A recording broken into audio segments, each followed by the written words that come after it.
that's a trade magazine for the hairdressing industry specifically.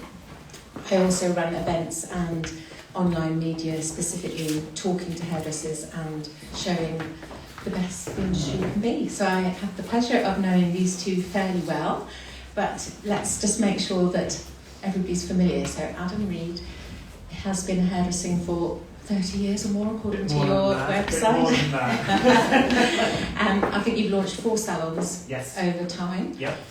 I've also been involved with big brands in developing their brands, but also now your own brand, Archive Headcare. Absolutely. I started at Charles Wellington when I came up to London. I was Charles Wellington's creative director, so I helped them launch their Results brand, their salon in New York. I then launched Percy and Reed. I launched Archive Headcare just coming up to 2 years ago. Product for me is one of my biggest passions. And I'm sure we're going to be talking about some of the pitfalls that come with creatives and making sure you have the right people around you. But that's my history in a nutshell. Well done, well presented. And Charlotte Mensah is the owner of the Hair Lounge in Notting Hill. You've been working in the industry a long time, and I know you're very interested in sustainability and ethical hair care and product development, and you have your own range, Charlotte Mensah Manketti Oil. Yeah. So tell us a little bit about how you came to where you are. Yeah, so I started in hair at the age of 13. Well, I only started at 13 because my mum passed away and I became, I don't know if we need the mic. Okay, I'll use it. We can use that. Okay. And I, naturally became like a mother to my younger sister, so I would do her hair like my mum did our hair, and I just loved it. So at the age of 15, the careers officer came to our school, and I naturally just chose hairdressing. I got into the first black salon to open in the UK called Stylists, where I learned so much. I learned so much about Afro hair. It was unbelievable. It was such a fun place. I loved it so much, and I saw all these amazing black women that would come in. They all had their own businesses. I saw a lot of superstars, and at that very age, I thought I could be like one of them. So then I, started thinking about setting up my own business. I rented a chair in the European salon, and then I went to the Princess Trust, and they gave me a grant and soft loan. So I opened my first salon at the age of 29 in a business centre, actually. I had no shop front. It was literally like this industrial estate. I made a pit into a palace, and I went in there with 50 clients. Over 2 years, I grew them to 400. Then I moved to my now salon on Portobello Road, which has been there for like 23 years. I love this place so much.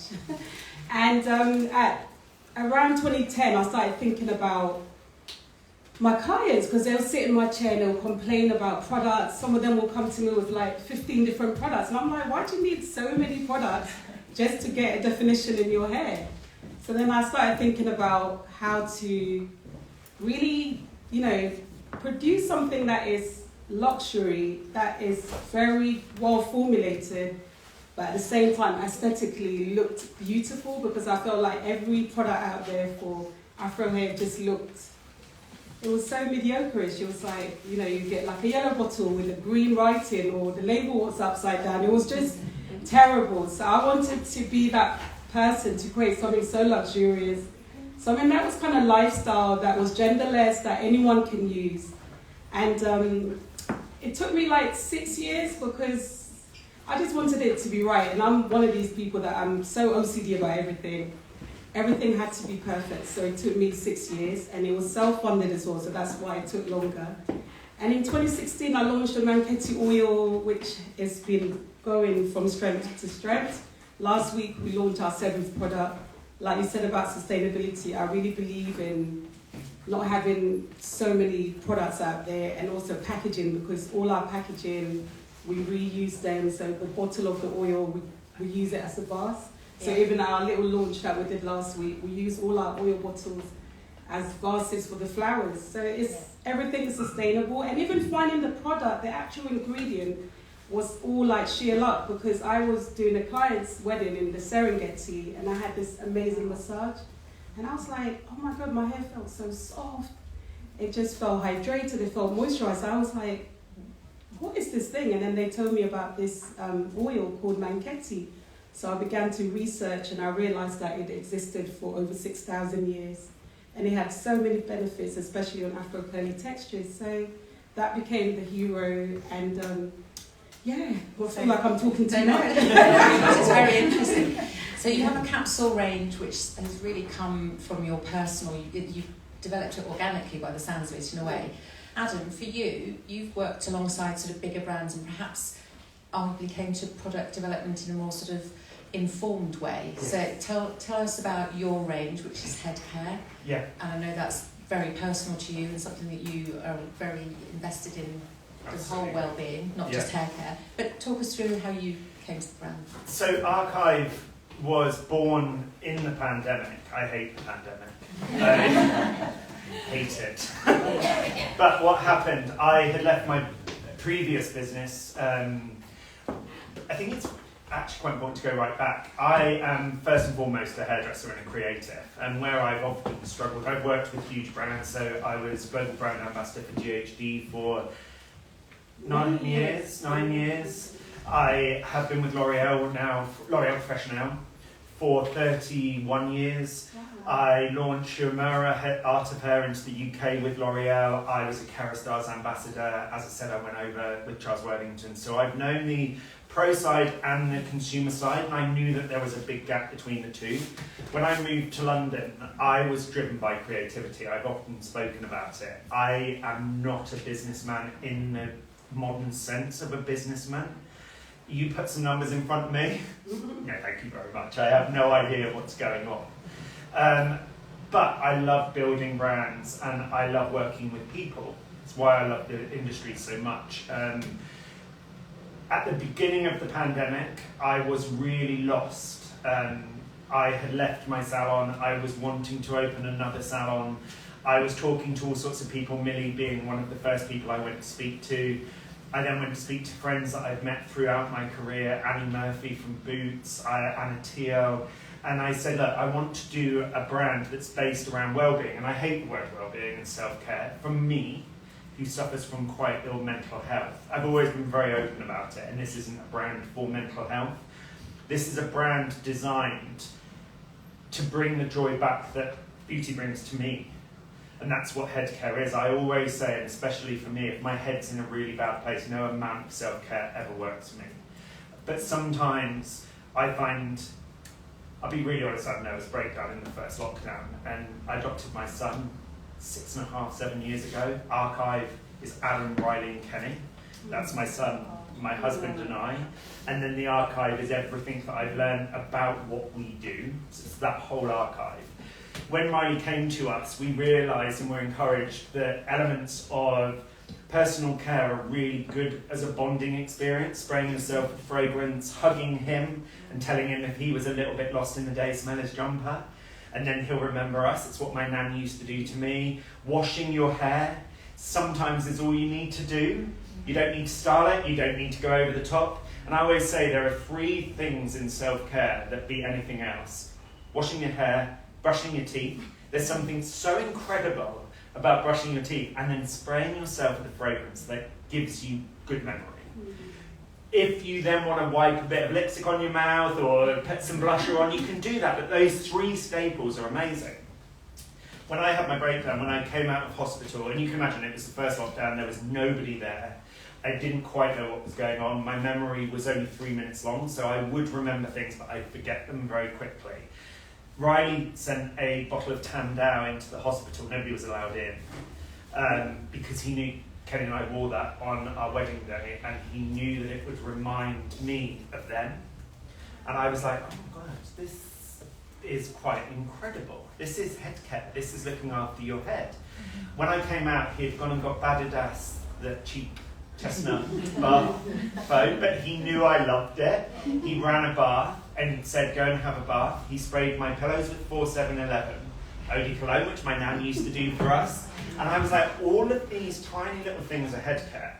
We also realised as an industry as a whole, people in the second lockdown didn't actually care about dyeing their roots or waxing their legs or whatever it was. What they really missed was the community. They missed the talking, the communication, the touch. And that's where beauty isn't just skin deep. I've never seen it as skin deep. For me, it's been about my identity. It's been about giving me strength and power. We know that Charlotte and I have worked for years together. And we always talk about the little things that make the bigger difference. Yeah. That's what we do.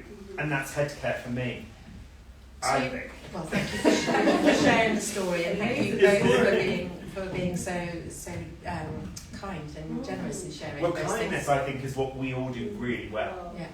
We do sharing, caring, Generous, chatting, kindness. So you both have brands which are intensely personal, intimate. You create these lovely salon environments which we associate with you, which are also very welcoming and very warm. When you're growing a brand, how do you hold on to that when the teams get bigger, the money gets bigger, the visibility? You can't do it all, or nor should you. How do you share? How do you ensure that Manketti and the Do you know, I haven't shared anything yet. It's all still owned by me. It's all still 100% owned by me. I have amazing family and friends that I'll sort of talk to if I need help with money first before I go outside of that. So it's a family legacy. I've always wanted it to be this legacy that stayed in our family, that stayed in our community. So I've never really, I'm in my 7th year and I've never borrowed a penny from anyone. It's always whatever profit we make goes back into the business. But that doesn't mean that I wouldn't. No, absolutely. But for now, it works well. I have lots. So it's not on the radar. You're not sort of working towards a bigger distribution. We are thinking of America. We're thinking of global distribution. I mean, we're in South Africa. We're already in America, but obviously we need more. But for now, I haven't had a partner or anything. Right. Yeah. Right. Mine's quite different. Tell us how you did it, Adam. So I co-founded Archive with Matrix, and in my initial talking, I had lost everything. So I was in a very different position. But my Matrix family and our wider family, they understand. They are like my family. So I've been really lucky, and I've not had that at every point. And working with huge brands, I get to see huge corporations. One of the things that I'm really lucky with, and I say this all of the time, and I tell my team this, for me, in the position that I was in, of course, no, actually not of course, I'm really pleased I did it as a co-founding venture, because I had a ready-made team, and I am not joking, I'd handpick each one of those teams. Right. Each one of the people, we now have an incredible PR company who absolutely get what goes on in my head, and they're very sympathetic to me as a creative. I think that's quite rare. I think a lot of bigger companies look at the pound sign, whereas my Archive family really look at the story behind it and realise that's what makes it special. Right. And I think Charlotte's in an incredible lucky place, and I love it. Wow. Charlotte knows I love what she does, so to get up and talk with Charlotte, even Tribute, I think Tribute is more family oriented. And I think that's really key. I think that's what will make a brand stand out nowadays. I always said this, I wanted Archive to be affordable, genderful and universal. I knew it would be a big work in progress because we were looking at every hair type, every gender, how we make it affordable, but a really beautiful formulation. What I've had is the right people around me at every point. There isn't a single person on the wider Archive team that I wouldn't pick myself. And I think that's key, but I do believe you attract what you put out. Does that make sense? But how much would you credit that to your years of experience of working with brands and watching and seeing, or how much of that was intuitive? Do you think? I would say that my teams would be the people you'd have to ask. But I think that attraction thing definitely sits people. If you're passionate and excited, I think that is really, really, people draw onto that. Yeah. I'm honest about what I wanted and why I want to do it. As I said, I don't look at the pound signs. I think that makes a massive difference. But I'm also really like a sponge, and I know you are, because when we work together, we talk about it. I'll take in what they say, and then we have this amazing opportunity to talk. I'm lucky because I have presence, consumer and industry, and I think that does hold a little bit of gravitas. Yeah. Would you agree? Yeah. Yeah. Do you think that each of you, do you think it was important to the success of your brands that you had an established visibility in not only hairdressing but also in the consumer market, because you've both done a lot of work in magazines? Yeah, definitely. I think even winning British Afro Hairdresser of the Year 3 times, going into the Hall of Fame, all of that really helped. Having a salon, I already knew how the customers think. And, you know, they would come in and tell me stuff, because I'm not everywhere, I can't go to every shop, but they'll come in and say, oh, I just used this, but look what it's done to my hair. So we have, like, literally used them as, like, not guinea pigs, but to try... For research. Yeah. But it's true, isn't it? Being able to actually test it on a head. Yes, rather than just sitting on some sort of table and just doing filling a form to say, oh, this hair type goes with this. But I felt for me as well, I think growing up with my grandmother in Ghana, she always made everything from scratch. So I've always been like a mixer in my kitchen. Like even the product that we just launched, the salt scrub, I used to bring the salt back from Ghana. Yeah. And it's big, and people used to think, what is this thing she's taking in the suitcase? It's a different type of rock. You're not going to be in trouble for that one. And I'll blend it, mix the oils, try it on myself first, and if it works fine, then I'll take it out to the salon. And clients will be raving for days. Oh my God, my scalp, I feel better. My hair's fuller, my hair's growing. So I feel like having a salon, having a business and lots of people around you gives you that power. Yeah, because you have the authority. Authenticity, it is that you've actually been able real. To absolutely. research. I also think as things have changed hugely over the last couple of years, social media, influencers, all of that stuff, we're of a different generation to that. I think what I saw in the pandemic was people were way more savvy to where they were spending their hard-earned cash. And actually, one of the things that I said straight away when I was talking to the people that I could have set up with, I was very much like, I want this to have substance, longevity. I don't want this to be a flash in the pan. We saw lots of products coming in and going out, and we saw lots of hairdressers who actually, people of Charlotte Mines ilk wouldn't have a clue who they were, because we don't do a Kardashian's hair. And that's not a bad thing, don't get me wrong, I think what they do is amazing, but it's not what we do. And I really believe that we are coming back into more community spirit. And I think that it's not going to happen overnight, but consumers are really thinking about where they spend their money. And I actually believe with something that has a heritage, whatever that is, working in salons, inspiring hairdressers, inspiring other people, looking after a customer.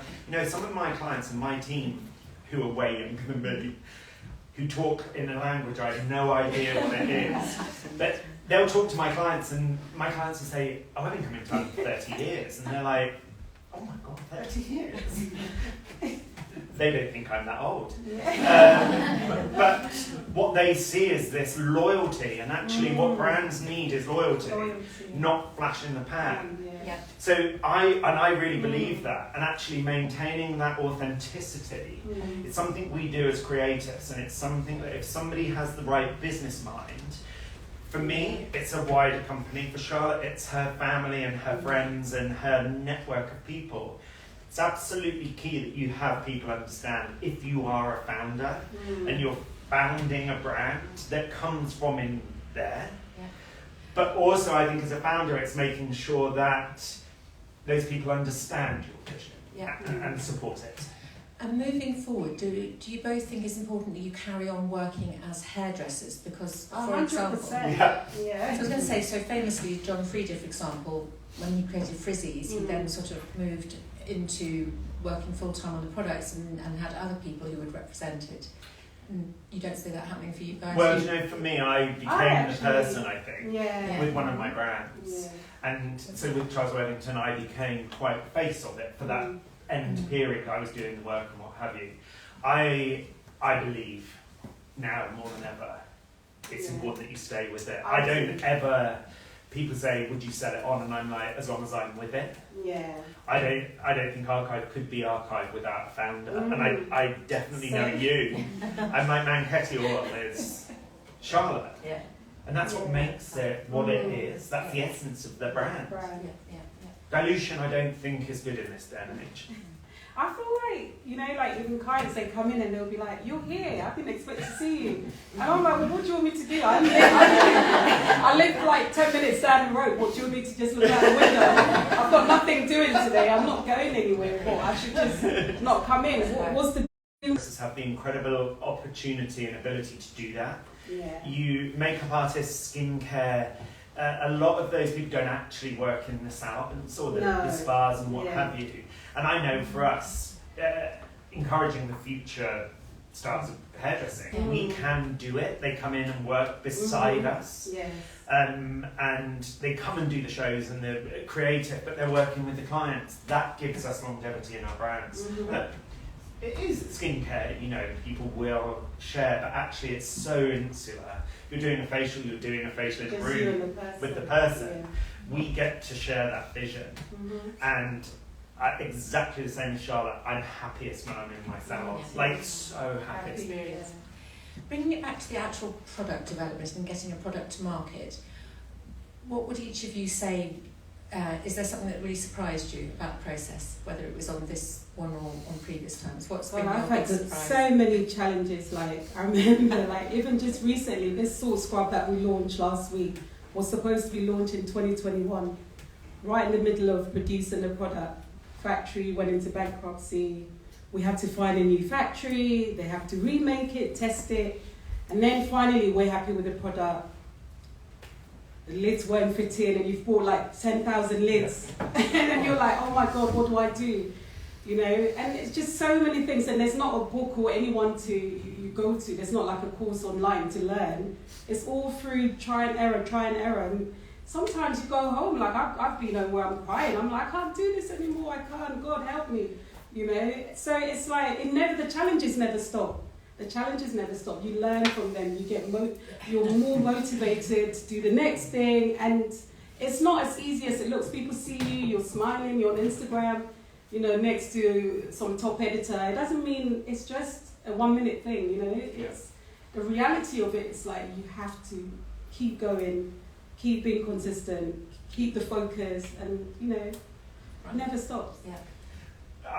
Two things: regulations. So if you're scaling your brand, regulations are an absolute nightmare. It's not something I necessarily deal with on a day-to-day. I don't deal with it on a day-to-day, but I do hear about it because, again, it's really important that I know this stuff. Changing regulations for different countries. Brexit's a nightmare for us. And again, if you are an independent brand, you're up against huge companies with huge funding. And it's standing out in that crowd. That's not as easy as it looks. And getting it into stores is really not as easy as people think it is. For Archive, I said I couldn't say it was head care and then say only a certain demographic could use it. So for me, it couldn't just be in Harrods or Harvey Nichols or Space NK. And I wanted it in all of those places, but I wanted my mum down in Somerset to be able to go and buy it as well. So when I came up with this concept and presented it, I was like, yeah, but I don't want the barriers. Why should there be barriers? Why should we as communities... I can't say it's a community brand and then say that you can only get it in one place. So again, we launched here in Boots, and then we scaled up, quite the opposite to what a lot of people do. That was really difficult for buyers to understand because of targets and all of the things that come with a product being on shelf. It's new, you don't have enough followers. You don't have enough followers. Are you kidding me? You don't have this amount of reviews. And I'm like, but it's a new brand. Where are the reviews going to come from? It's all all of those little things Yeah. that you feel like you are banging your head against a brick wall the whole time. Now, when you start to break down those barriers and you start to get positive response, it's amazing. Then you'll get somebody message you and go, well, I don't believe head care's this or head care's that. So it's continuous. Yes. It's continuous, So and at the funny. moment, it comes from everywhere. Everywhere. You'll get it from your peers, you'll get it Yeah. from editors, you'll get it from retailers, you'll get it from the consumer. And they hit quite personal, so you have to have quite a thick skin. Yeah. Those are quite big barriers to get over, but when you break those hurdles, it's amazing. And actually, to turn that positive, having people in PR, having editors, having consumers who feed directly back to us, it's an absolute game changer. And I believe what was interesting, I never worked whilst John Frieda worked in a salon. So I've been in London nearly 30 years. Yeah. And he never worked in a salon in the time that I've been up here. I met John and he wanted me to go and work for him at one point, so he interviewed me.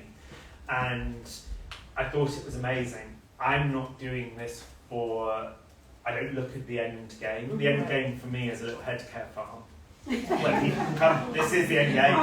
I want to be able to do that, make a community, I'm gonna bring dogs over so that I can socialise dogs and get them out. That's my end game.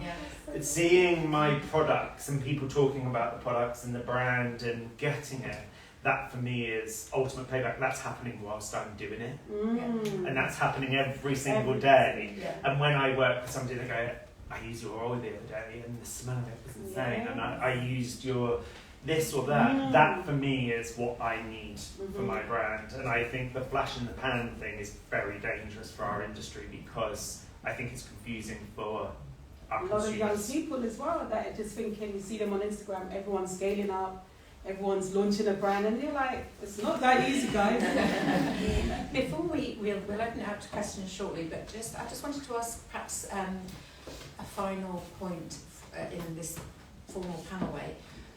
Do you think it's important that you have the concept for a brand, or what comes first? I've discovered an ingredient and I want to make something of it, or the need to create a product. Is it possible to give advice on what is most important? Is it finding your USP? Is it discovering something new? Is it bringing something that's not been seen before? I feel like for me, even like especially working on Afro hair, you're always cocktailing products. Yeah. So you use a bit of this, a bit of that. So I kind of knew what I was looking for way back. I knew that it didn't exist. And also I just didn't like the smells that was existing. It was just so strawberry, sticky, very sort of childlike, you just feel like want to vomit sometimes when you smell it. Or it was vomit. Yeah. So I love mixing. Like I said, I don't know where that came from, but naturally I love mixing a bit of this, even for my own skin, for my hair. So I felt like I kind of knew what I was looking for, but it didn't exist in the Afro hair world. And we didn't have that luxury products. Like we had a few, maybe Mazzani, but it was quite corporate. It didn't have this aesthetic that was pleasing. And I was thinking, these ingredients that I'm using are all coming from Africa, but there's nothing Africa that looks chic. Everything just looked so 2x4, I call it. 2x4 was like just not good, right? So I knew that I wanted to have something that was so luxurious, but it was an elevated product range that didn't exist in the Afro market. And even down to the packaging, I remember like trying to work out what did I want. I put my name on there, that's quite a big thing, what if it doesn't work? And then everyone said, but everyone loves the way you do hair and the way you are with people, you're so caring, you have this thing about you, you just let people in, people feel so happy to be around you, so you have to use your name. So that was quite a big thing, even thinking about the name. And then obviously the pattern on the packaging was very important. Because there's a story you told me once. Yeah, because it was something that I saw my grandparents, they would always wear this amazing cloth called kente. So kente is like something that you wear for like royal events and really big important things in the family. And my grandmother and grandfather would always wear it. I saw this as a child.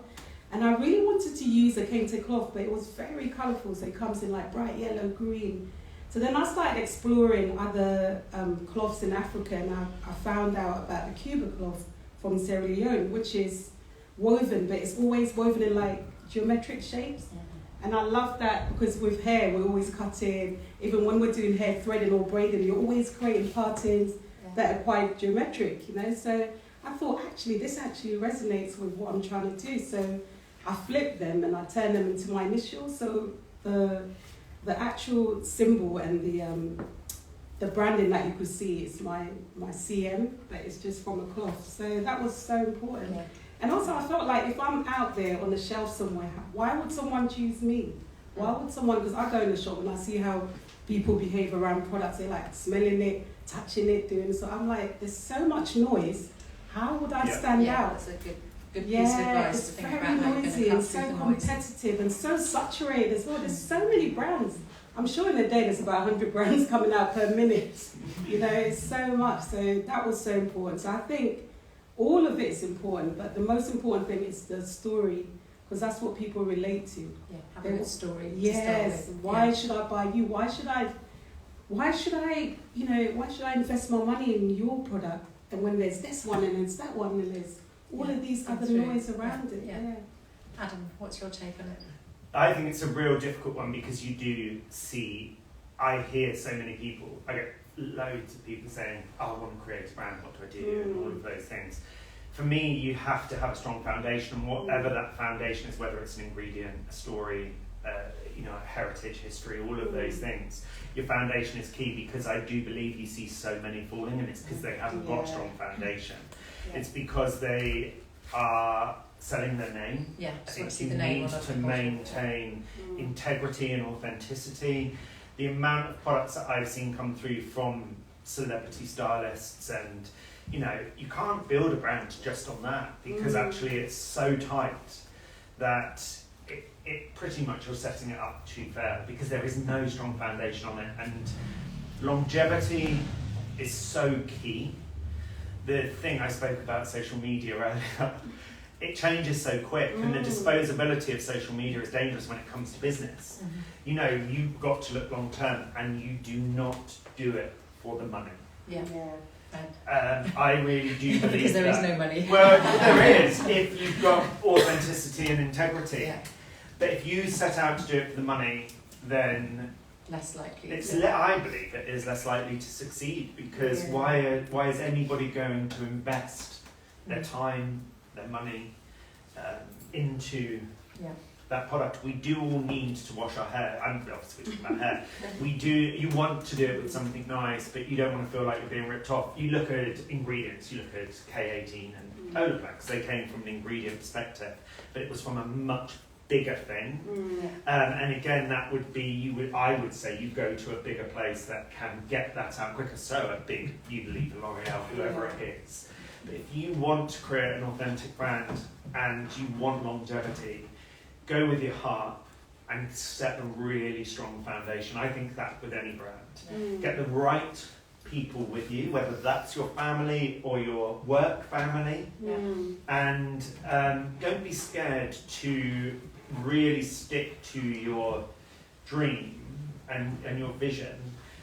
Also, don't be scared to skirt around that. Because again, the reason you bring people on board and you create these amazing teams is for them to bring what they can see, and it's things that you may not see. So be really open, don't be too protective over your vision. Right. Because actually be protective about the long game, and then take a really nice journey with it. Because actually as well, you've got to enjoy it. Both Charlotte and I will speak about, we can speak about this for hours, but it's not easy. It's not easy. Very interesting. Thank you for sharing. I found that absolutely fascinating, and I hope you all did as well. Shall we take some questions? I know we have this evening here, so I think somebody has a microphone to pass around. Excuse me. Hello, thank you so much for sharing. When you're facing a terrible challenge, like when you said with your lids or your regulations, you think, I can't take it anymore, what fundamentally one thing keeps you going, and what do you two both admire about each other?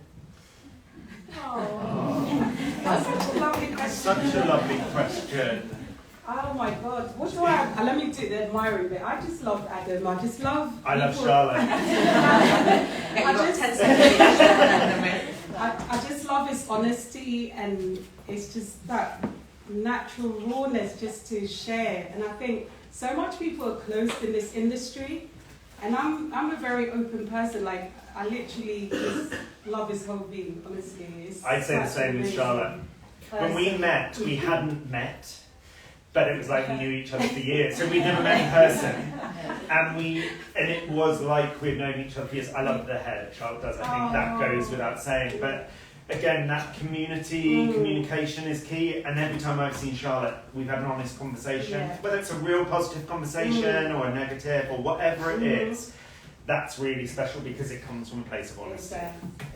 And does that help to keep you going as well, actually, being able to share a similar, like... Most important thing in the world.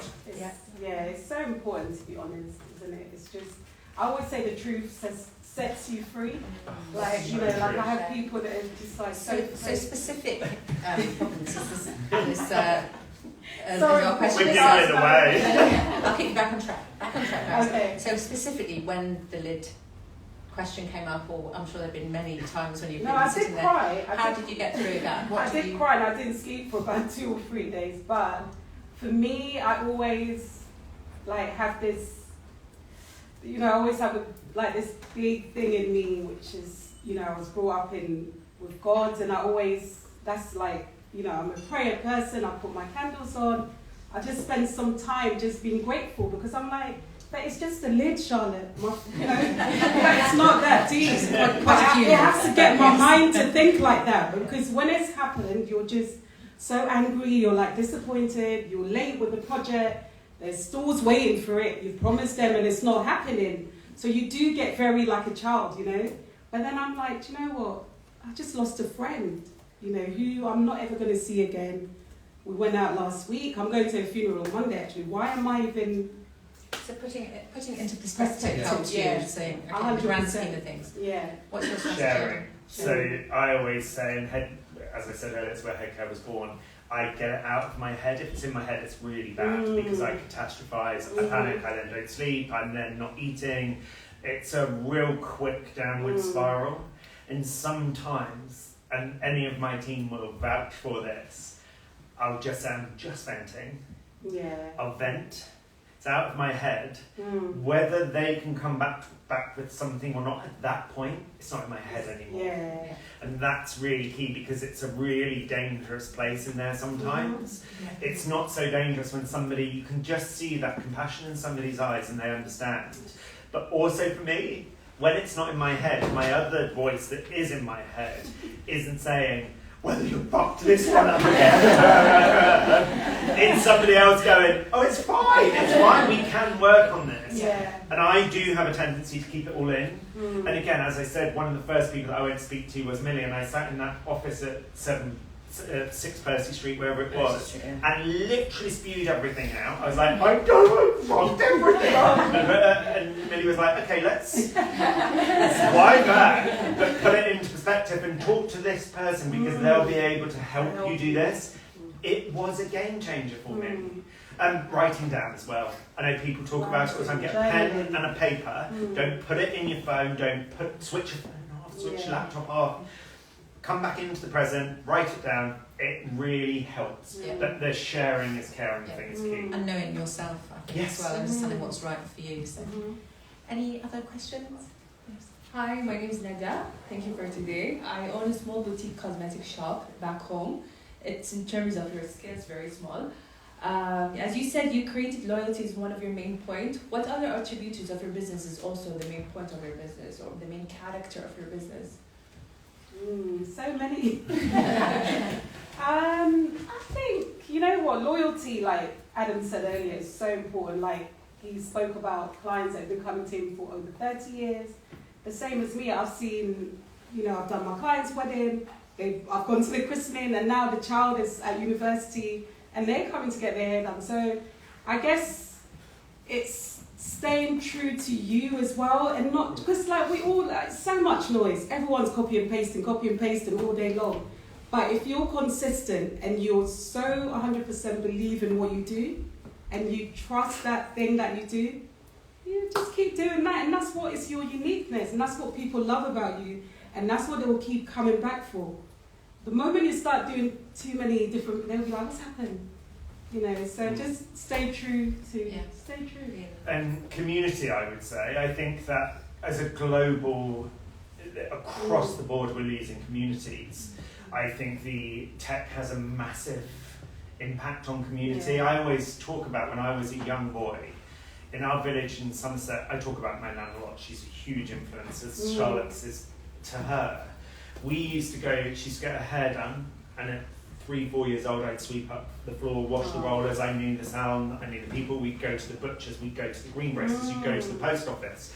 We had a community that's being slowly depleted, and I think that's really dangerous. But I always say, and it's something, again, the British Beauty Council coined, the salons, beauty spaces are the heartbeat of the high streets. True. And it's true because you can't do AI, I don't care what anyone says, you can't do it with a computer, you can't do any of this stuff without the people behind it.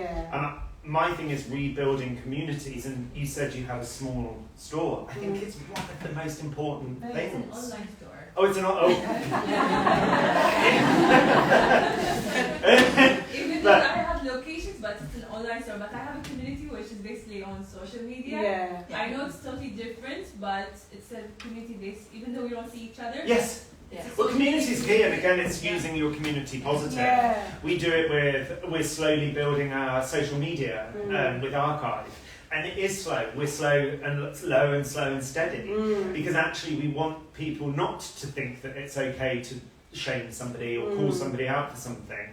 Actually, it's about sharing. And the thing that I was saying about the farm earlier, this is my big goal, where people can come, you switch off tech, you read together, you watch films, you don't have access to everything at once. We strip all of that back. And actually, I think that's what we do so well in this industry. I think people like to belong to something. Yes. People like to feel proud of the brand that they're buying and feel part of something. And just like you might say, oh, I go to my hairdresser because they make me laugh, always bring me a cup of tea, and so on. It's the same with the brands you buy. You like the story behind them. So. I've got a question. When you worked with Charles Worthington, there was no digital media. What's the difference?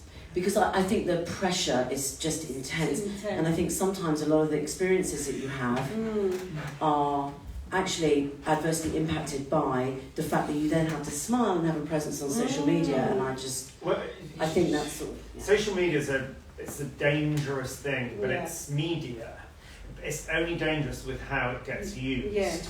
So, and I spoke about this the other day. So my husband was saying, there's so many people you've got to talk to, and I said, what's really interesting, when I was with Charles, we had our clients coming in, we had beauty press that probably went to about 40 people. There are now thousands and thousands and thousands of people who say they're influencers. Authenticity makes that key, because actually you cannot influence without authenticity. You can make people buy. That's not a difficult thing. We know what that's advertising. We know that Linda Evangelista in a Versace ad, people would save up to buy the bag or the perfume or whatever it was. Nowadays, consumers are bombarded continuously. It's putting them in debt. We talk in one hand about the cost of living crisis. We then look at young kids, and I read this, and with a son who just last week got his phone for the first time, got bollocked last night because I had taken Google off and he put it straight back on. And I was like, what I don't want him to be a victim of is bombardment and disposability. We didn't have disposability. We had the ability to get people to understand why we were doing what we were doing. You don't have that anymore. But I do believe we're seeing a switch back to it. Like I said, people are thinking about what they spend their money on. The amount of kids who I see in stores spending a fortune, and I'm like, that, I didn't spend that on skincare or makeup. And then I see young kids on social media going, you need to buy this. And then somebody saying, well, this person last year, a YouTuber, £9.6 million and they're 22. Just by saying they like the product. Is it authentic? Is there longevity in that? I don't think there is. Maybe that's me wishful thinking. But we had a much more... I'm not slagging influencers off, and maybe I am a little bit jealous of the fact that they're driving around in these cars and what have you, but actually, Nicola Moulton, who helped me create head care as a concept, was an incredible writer. She is an incredible writer. She was an incredible journalist. She wrote authentically about things that she was not paid for. Of course there was advertising, of course there was budgets, but actually her salary was because she knew inside out what she was talking about. That's what was different. And again, I don't want to slag anybody off, that's not what I do, but what I personally love is somebody who has integrity and authenticity and has studied what they're talking about. Yeah. They're not doing it because they want loads of money in the bank. I do not think there is longevity in that at all. I know Instagram's 14 years old this year and what have you, but I believe, I hope we're going to see a massive switch. I do. Yeah. Thank you so much. I think we are out of time. Sorry, that's No, me talking. that's Great. great. It's great to have such chatty That's people. so good. I think just, for me, the same words have come up throughout. We've started with authenticity, integrity, coming from yourself, creating something that you really believe in, creating community, being intimate, really doing it. So I think for me that's what really came through in spades. So thank you so much. Thank you, Charlotte. Thank you.